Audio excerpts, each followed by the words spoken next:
Quenta Silmarillion of Thingol and Melian.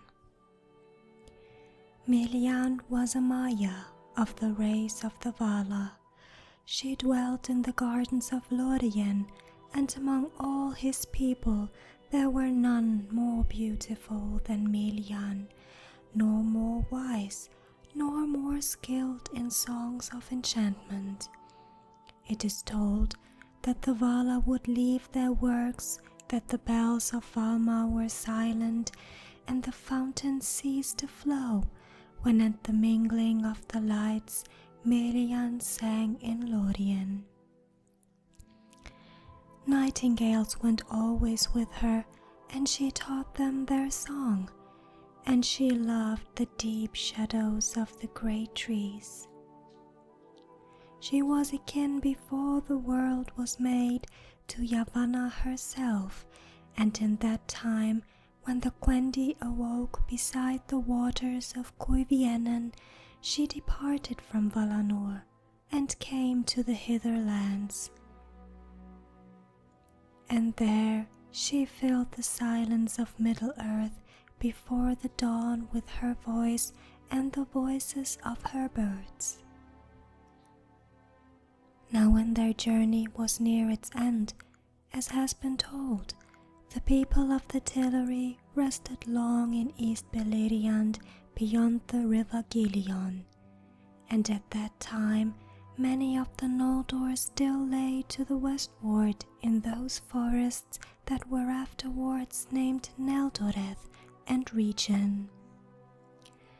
Elwe, lord of the Tillery, went often through the great woods to seek out Finwë, his friend, in the dwelling of the Noldor, and it chanced on a time that he came alone to the starlit wood of Nun Elmoth, and there suddenly he heard the song of nightingales.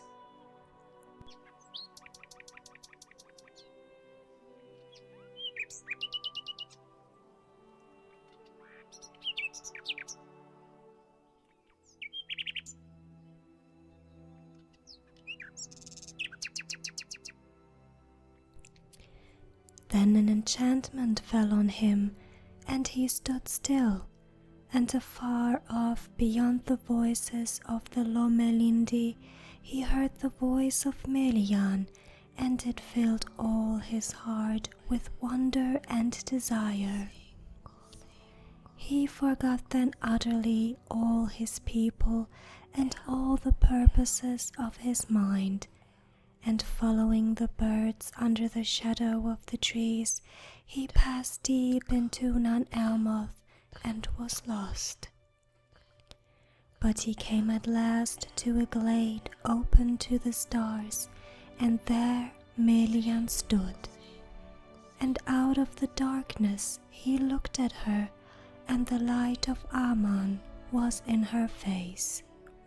She spoke no word, but being filled with love, Elwe came to her and took her hand, and straightway a spell was laid on him, so that they stood thus while long years were measured by the wheeling stars above them, and the trees of Nun Elmoth grew tall and dark before they spoke any word.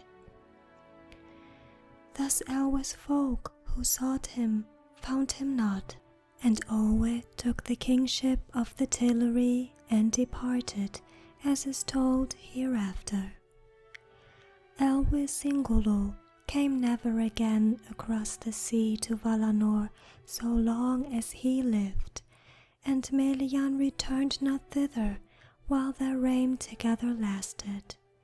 But of her there came among both elves and men a strain of the Aenir, who were with Ilúvatar before Ea. In after days he became a king renowned, and his people were all the Eldar of Beleriand, the Sindar they were named, the Grey Elves, the Elves of the Twilight, and King Greymantle was he, Elu Thingol, in the tongue of that land. And Melian was his queen, wiser than any child of Middle-earth, and their hidden halls were in Menegroth, the 1,000 caves in Doriath. Great power Melian lent to Thingol, who was himself great among the Eldar, for he alone of all the Sindar had seen with his own eyes the trees in the day of their flowering, and king though he was of Umanyar, he was not accounted among the Moriquandi, but with the elves of the light, mighty upon Middle-earth. And of the love of Thingol and Melian there came into the world the fairest of all the children of Ilúvatar that was or shall ever be.